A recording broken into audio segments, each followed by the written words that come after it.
terjadi di sekitar kita. Perubahan-perubahan kimia tersebut direpresentasikan dalam reaksi kimia. Sampai pada titik ini, reaksi kimia yang kita pelajari adalah reaksi-reaksi kimia irreversible atau reaksi kimia yang berlangsung satu arah.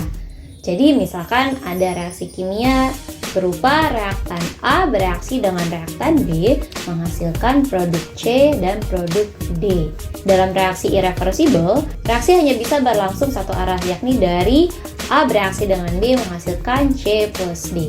Jadi tidak ada ceritanya bahwa C plus D bereaksi membentuk A plus B. Jadi reaksi hanya berlangsung satu arah dari kiri ke kanan.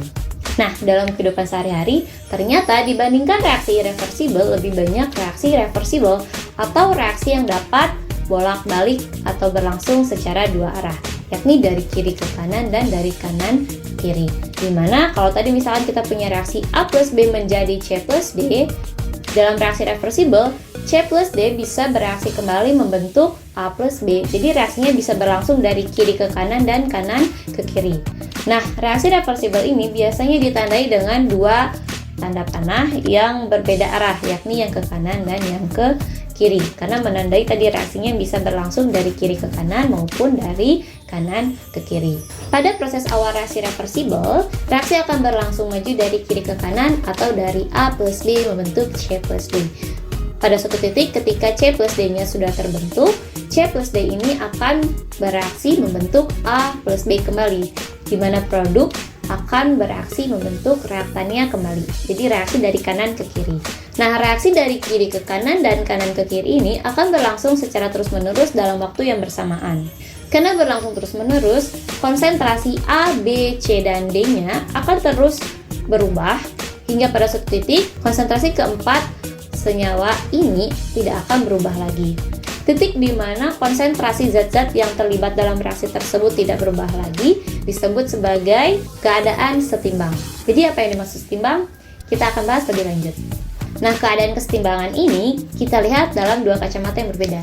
Yang pertama, dalam kacamata makroskopis atau yang terlihat dan bisa dirasakan oleh indera kita, konsentrasi dari zat-zat yang terlibat tidak berubah lagi, baik A, B, C maupun D-nya.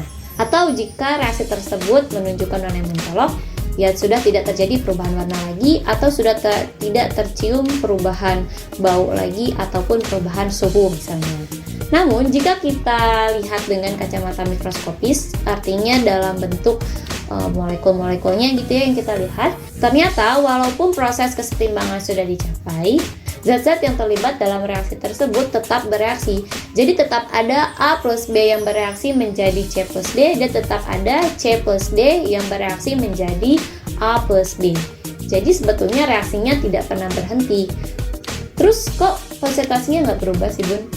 Kita bisa analogikan proses ini dengan gerakan para pemain ski di suatu resort, di mana dalam suatu arena ski ada dua proses, yakni ada orang yang meluncur dari atas ke bawah dan ada juga orang yang naik dari bawah ke atas. Dalam hal ini misalkan di atas ada 5 orang, di bawah ada 10 orang.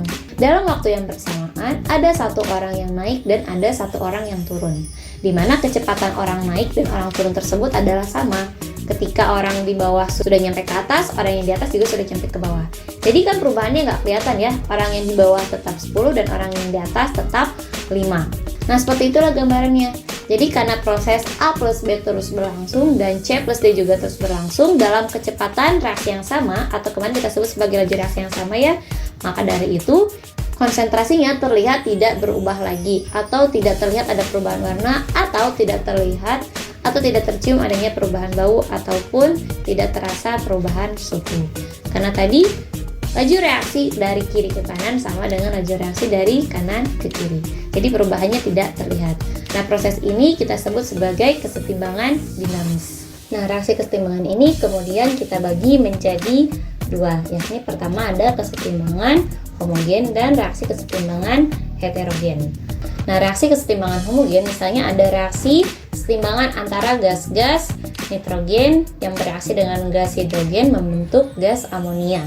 Dimana jika kalian perhatikan dalam reaksi tersebut ketiga fasa dari reaksi-reaksi yang terlibat adalah sama, yakni melibatkan fasa gas. Maka dari itu reaksi kesetimbangan ini disebut sebagai reaksi kesetimbangan homogen. Nah, jenis yang kedua ada heterogen. Kalau tadi reaksi kesetimbangan homogen itu adalah reaksi kesetimbangan di mana zat-zat yang terlibat dalam reaksi semuanya memiliki fasa yang sama, maka jika dalam reaksi kesetimbangan heterogen, zat-zat yang terlibat dalam reaksi mungkin saja memiliki fasa yang berbeda-beda. Bisa jadi melibatkan fasa padat, fasa cair, mungkin juga fasa larutan atau fasa gas.